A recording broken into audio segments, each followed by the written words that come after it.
Hello, welcome to Virtual Sunday School. Today's lesson is Lesson 8, July 26, 2020. Saul is anointed as king.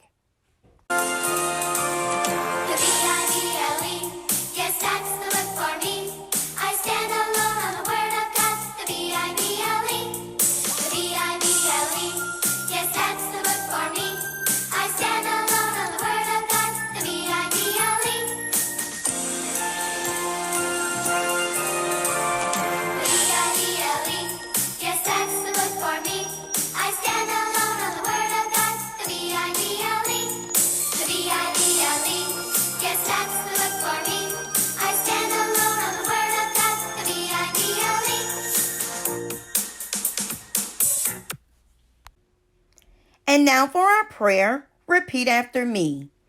Our Father, which art in heaven, hallowed be thy name. Thy kingdom come, thy will be done, on earth as it is in heaven. Give us this day our daily bread, and forgive us our debts as we forgive our debtors. And lead us not into temptation, but deliver us from evil. For thine is the kingdom, and the power, and the glory, forever. Amen. And now for this week's golden text. Repeat after me. And the Spirit of the Lord will come upon thee, and thou shalt prophesy with them, and shalt be turned into another man. 1 Samuel 10:6. And now it's time for this week's lesson talk. God's man, the prophet Samuel, warned the Israelites, but God's people were not going to listen. God had fought for, protected, and provided for them for hundreds of years. But now the people wanted a king. They wanted to be like the other nations. Samuel talked with God about the new king. He prayed, and God told Samuel that he would send the man chosen to be their king. God had already chosen a young man by the name of Saul to be Israel's king. But Saul did not know about God's plan for his life yet. Saul and one of his father's servants were out looking for some donkeys that had escaped from his father's farm. For 2 days they hunted for the donkeys but could not find them anywhere. They decided to ask Samuel the prophet for help. They found Samuel near the gate of the city. In his heart, Samuel already knew at once that Saul was the one God had chosen to be the king of Israel. God told Samuel all about Saul and his family.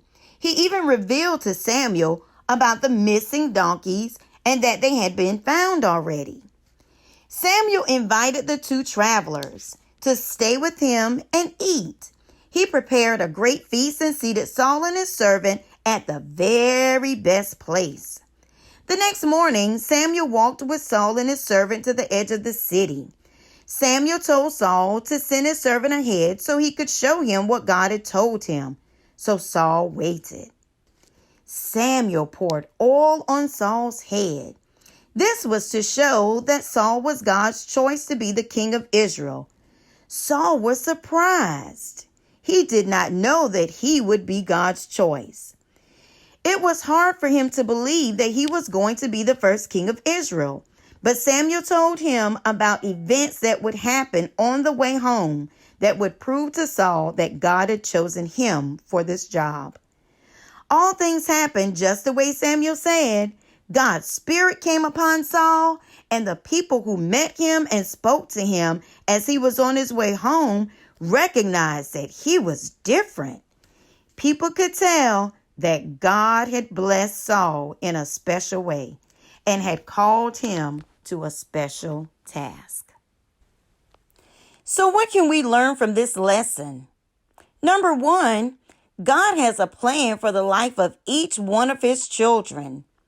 And two, he expects us to obey him and to follow him each and every day. Lastly, when we obey God, he blesses us and gives us exactly what we need to complete any task that he gives us. Our review questions. Be sure to answer these with your family as well as answer the questions in your Sunday school book. Number one, why did the children of Israel want a king? Number two, who chose a king for the Israelites? 3, who was chosen to be the king? And number 4, who anointed the new king? And our golden text again. Let's say it together. And the Spirit of the Lord will come upon thee, and thou shalt prophesy with them, and shalt be turned into another man. 1 Samuel 10:6. Another great job this week. God bless you all, and we'll see you again next week.